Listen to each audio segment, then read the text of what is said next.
Sermón para la festividad de Todos los Santos. La epístola está tomada del Apocalipsis del apóstol San Juan. En aquellos días, he aquí que yo, Juan, vi subir del oriente a un ángel que tenía el sello de Dios vivo, el cual clamó con voz sonora a los 4 ángeles encargados de hacer daño a la tierra y al mar, diciendo: No hagáis mal a la tierra, ni al mar, ni a los árboles, hasta que pongamos el sello en la frente a los siervos de nuestro Dios. Y oí el número de los sellados, que eran 144,000 de todas las tribus de los hijos de Israel, de la tribu de Judá 12,000, de la tribu de Rubén 12,000 sellados, de la tribu de Gad 12,000, de la tribu de Aser 12,000 sellados, de la tribu de Neftalí 12,000 sellados, de la tribu de Manasés 12,000 sellados, de la tribu de Simeón 12,000 sellados, de la tribu de Leví 12,000 sellados, de la tribu de Isaacar 12,000 sellados, de la tribu de Zabulón 12,000 sellados, de la tribu de José 12,000 sellados, de la tribu de Benjamín 12,000 sellados. Después de esto vi una gran muchedumbre que nadie podía contar, de todas las naciones y tribus, y pueblos y lenguas, que estaban ante el trono del Cordero revestidos de estolas blancas, con palmas en sus manos. Y exclamaban a grandes voces diciendo: Salud a nuestro Dios, que está sentado en el trono, y al Cordero. Y todos los ángeles estaban alrededor del trono, y de los ancianos, y de los 4 animales, y se postraron delante del trono sobre sus rostros, y adoraron a Dios, diciendo: La bendición, y la gloria, y la sabiduría, y la acción de gracias, y la honra, y el poder, y la fortaleza a nuestro Dios, por los siglos de los siglos. Amén. El Evangelio está tomado del Evangelio de nuestro Señor Jesucristo, según San Mateo, capítulo 5. En aquel tiempo, viendo Jesús a todo este gentío, se subió a un monte, donde habiéndose sentado se le acercaron sus discípulos.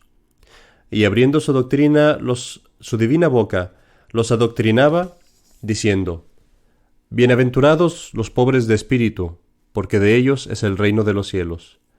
Bienaventurados los mansos y humildes, porque ellos poseerán la tierra. Bienaventurados los que lloran, porque ellos serán consolados. Bienaventurados los que tienen hambre y sed de la justicia, porque ellos serán saciados. Bienaventurados los misericordiosos, porque ellos alcanzarán la misericordia. Bienaventurados los que tienen puro su corazón, porque ellos verán a Dios. Bienaventurados los pacíficos, porque ellos serán llamados hijos de Dios. Bienaventurados los que padecen persecución por la justicia, porque de ellos es el reino de los cielos. Dichosos seréis cuando los hombres por mi causa os maldijeren y os persiguieren, y dijeren con mentira toda suerte de mal contra vosotros. Alegraos, entonces, y regocijaos, porque es muy grande la recompensa que os aguarda en los cielos. Mis queridos hermanos, en la fiesta de Todos los Santos, nos acordamos de que hace poco celebramos a nuestro Señor y Rey en la fiesta de Cristo Rey. Hoy celebramos a los santos, a todos los santos que viven en el reino de nuestro Señor, hombres y mujeres que nos precedieron. Pero, ¿ves? Cuando honramos a los santos, honramos a Cristo mismo, porque todos los actos buenos, todos los actos de virtud que honramos en los hombres y en las mujeres que están en el cielo, fueron hechos últimamente por Cristo a través de ellos. Y ellos, los santos, son como un portal, como una pantalla a través de la cual podemos ver más de los misterios de Cristo. El día de hoy, contemplemos un poco a Cristo en sus santos, yendo a través o recorriendo aquellas bienaventuranzas que Él nos dejó en el Evangelio. Primero, bienaventurados son los pobres de espíritu, porque de ellos es el reino de los cielos. Quizás habrás oído hablar de San Alejo. San Alejo fue un gran ejemplo de pobreza. Era un joven en la casa de sus padres y en la víspera de su matrimonio, estaba a punto de casarse, esto era en Roma. Decide dejar todas sus riquezas y todos los lujos y salir al mundo y convertirse en un pobre vagabundo, en un mendigo. Quiso que su alma no estuviera atada a ninguna riqueza, a ninguna cosa material, sino que solo buscara el reino de los cielos, y así vivió pobre y como un pordiosero. e incluso llegó a ir de vuelta a casa de sus padres y vivió ahí como un siervo porque nadie lo reconoció. Y así vivió durante años en casa de sus padres, durmiendo en un pequeño cuchitril bajo una escalera. Allí murió sin que nadie lo reconociera, y solo pudieron reconocerlo cuando llegaron y encontraron su cadáver y vieron que tenía escrito en un pequeño libro la historia de su vida y quién era él. Murió pues pobre, pero muy cercano a Cristo y un heredero del reino de los cielos. ¿No ves aquí, hermanos, a Cristo abandonando la casa de su Padre para vivir con nosotros, sus siervos, para ganar por nosotros el reino de los cielos? También nos dice nuestro Señor: bienaventurados son los mansos, porque ellos poseerán la tierra. Y aquí tengo una historia de San Francisco Borja. Él, podríamos decir que era el segundo hombre más poderoso en España después del rey, y recordemos que España en sus tiempos era un imperio mundial, literalmente mundial. Sin embargo, él también decidió buscar la santidad, y abandonó todo y se metió a la orden de los jesuitas. Se dice de él que era tan manso y tan humilde, que pasaba todos los días 2 horas en la mañana meditando acerca de su bajeza y de su humildad y de cómo él merecía lo peor de todo. Ahora, en cierta ocasión, estaba viajando con otro hermano jesuita y se quedaron en una hospedería muy pobre, en un cuartucho muy pequeño, sin luz. Y durante la noche este hermano pues estaba enfermo y estaba escupiendo hacia el rincón del cuarto, pensando que escupía hacia un hoyo, un retrete de alguna clase de retrete. Pues resulta que estaba escupiendo en la cara de Francisco Borja, el que había sido el segundo hombre más poderoso de España. Toda la noche tomó los escupitajos de este hombre sin moverse, sin quitarse, sin cambiar de lugar, sin quejarse para nada. En la mañana, cuando el pobre hombre se dio cuenta de lo que había estado haciendo, no cabía en sí de vergüenza. Pero el santo lo tomó humildemente pensando que merecía eso y más. Una imagen de Cristo, que Cristo permitió ser despreciado y que le escupieran por la más baja plebe, por los soldados romanos. Bienaventurados aquellos que lloran, porque serán consolados. Cuando San Ignacio de Loyola se convirtió, él había sido un soldado, y un soldado mundano además. Se convirtió y quiso hacer penitencia por sus pecados, quiso llorar sus pecados. Y así se fue a una cueva, la que es hoy la cueva de Manresa, para aplacar ahí la justicia divina con sus penitencias. Y allí se sometió a las penitencias más rigurosas. Se azotaba con cadenas, se azotaba con sogas, se sometió a ayunos rigurosos de varios días.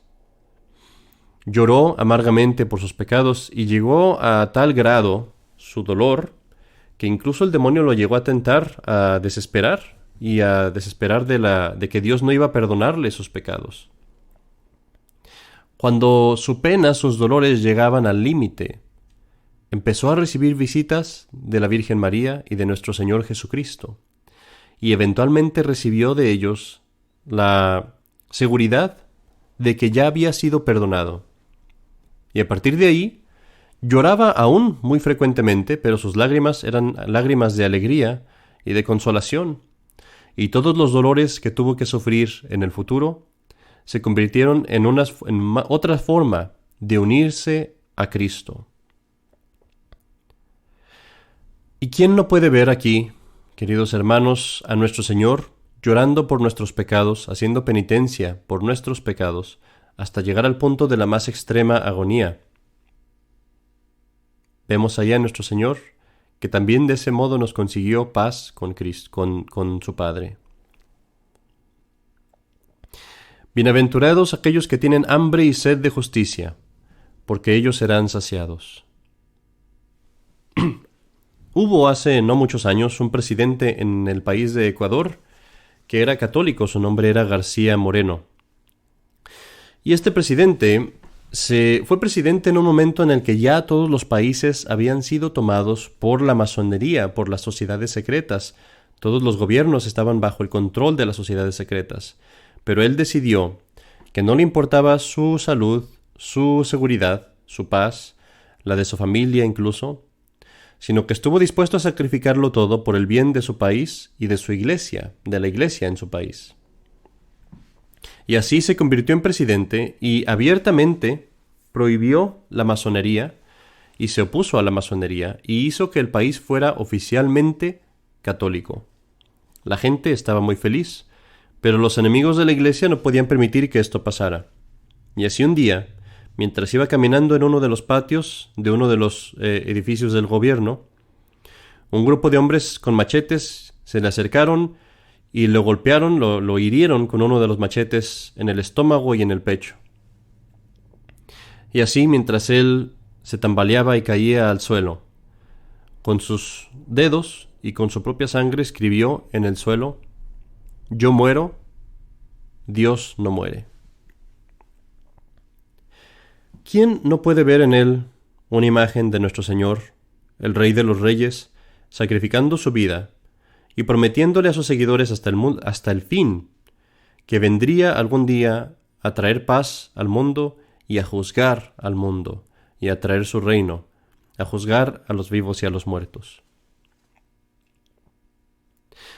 Nos dice nuestro Señor también: «Bienaventurados los limpios de corazón, porque ellos verán a Dios».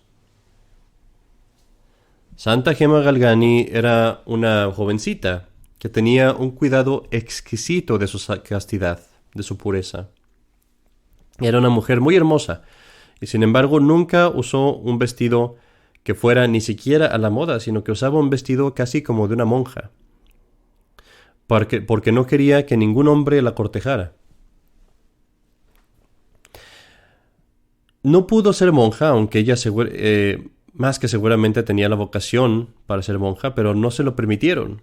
Y así tuvo que vivir su vida en el mundo, defendiéndose de todas las ocasiones y peligros que hay en el mundo.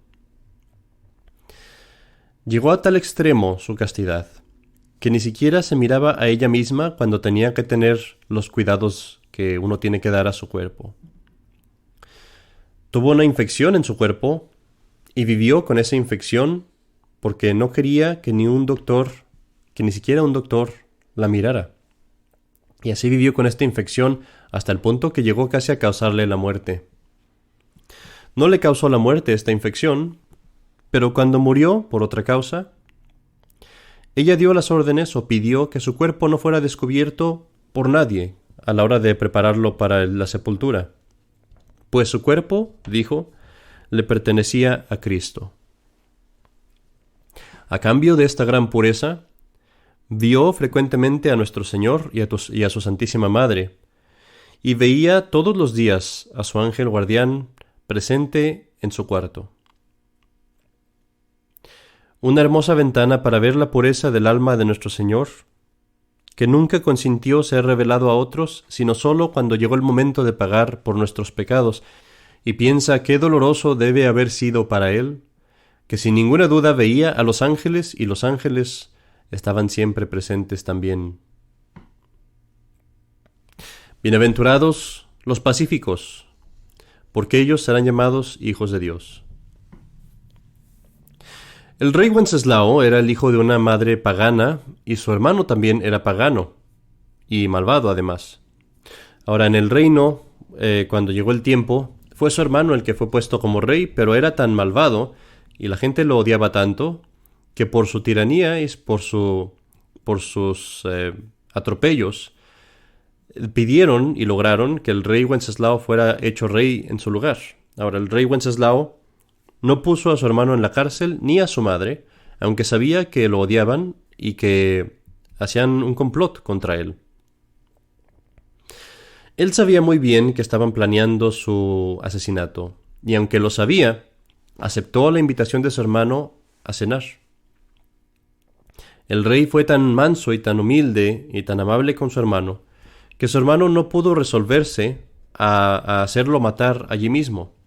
Pero cuando el rey se fue, arrepintiéndose de su misericordia, envió a los asesinos a la iglesia, donde el rey estaba rezando para que lo mataran a esa misma noche. El amor del rey Wenceslao era tan grande que se dice que cuando caminaba en la nieve, la nieve se derretía, y así podías ver sus huellas en la nieve derretida. Es un vistazo al corazón de nuestro Señor, el Pacífico, que nos amó tanto que hizo para nosotros una cena en la que la comida es su cuerpo y la bebida es su sangre, y donde logramos la paz con Dios. También dice nuestro Señor: bienaventurados los que sufren persecución por causa de la justicia, porque de ellos es el reino de los cielos. San Juan de la Cruz vivió en los tiempos de Santa Teresa de Jesús, y ellos juntos hicieron la reforma de la Orden del Carmelo. La Orden del Carmelo había estado muy relajada por bastantes años, y ellos se unieron para fundar una nueva rama de la Orden del Carmelo, en donde aquellos que quisieran podrían irse y vivir una vida más austera, más penitente. Cuando esta orden fue establecida, los carmelitas relajados tuvieron temor de que estas medidas de penitencia y de austeridad también se las requirieran a ellos. Y así algunos, con políticas e intrigas, comenzaron a perseguir a San Juan de la Cruz y a todos los carmelitas descalzos. Tuvieron éxito en poner a San Juan de la Cruz en la prisión de uno de sus monasterios, y allí fue conservado por varios meses, torturado en cierta manera. Lo hacían sufrir hambre, lo hacían sufrir dolores. La celda era un lugar muy pequeño donde tenía solamente una pequeña rendija por donde entraba la luz y el aire, de tan solo unas pulgadas de alto. Allí llegó a sufrir tanto que sus ropas se engusanaron. Actuaban como si lo odiaran, aunque estoy seguro que muchos no lo odiaban, sino que pensaban obrar según justicia. Pero actuaban de ese modo y lo castigaban, aunque él lo único que estaba tratando era mejorar la orden de ellos mismos.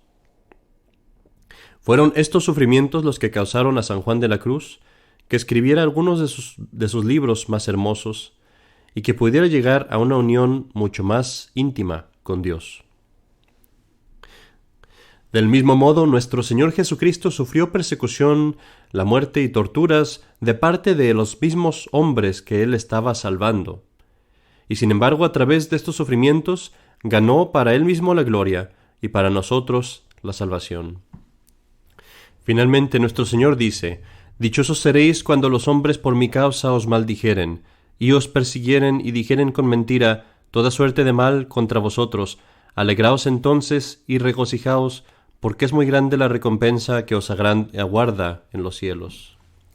Porque vuestra recompensa, su recompensa, es muy grande en los cielos, nos dice.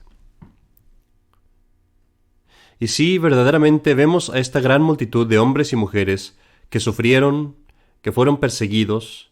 Algunas veces pecaron, pero hicieron penitencia, fueron a confesarse. Algunas veces temieron, pero siguieron adelante. Algunas veces se tambalearon en el camino, pero perseveraron en ese camino, llegando a ser cada vez más cercanos a nuestro Señor Jesucristo. Y ahora para ellos todo sufrimiento se ha ido, ya no hay más dolor, ya no hay más soledad, no hay más enfermedades, no hay más mentiras, no hay más mal para ellos. Los vemos, sí, sonriendo, riendo, seguros de su salvación, con certeza absoluta. Nada más puede ir mal en sus vidas, para nada. Han llegado a obtener la total victoria, la completa y la eterna victoria, para nunca jamás volverla a perder. Ellos mismos nos dicen, y escuchamos esa promesa, y ellos nos dicen que verdaderamente su recompensa es grande en los cielos.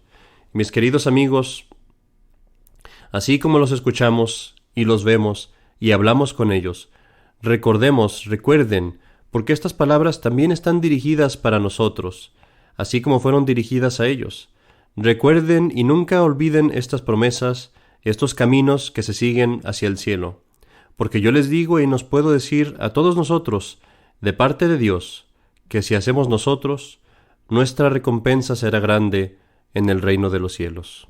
En el nombre del Padre, y del Hijo, y del Espíritu Santo. Amén.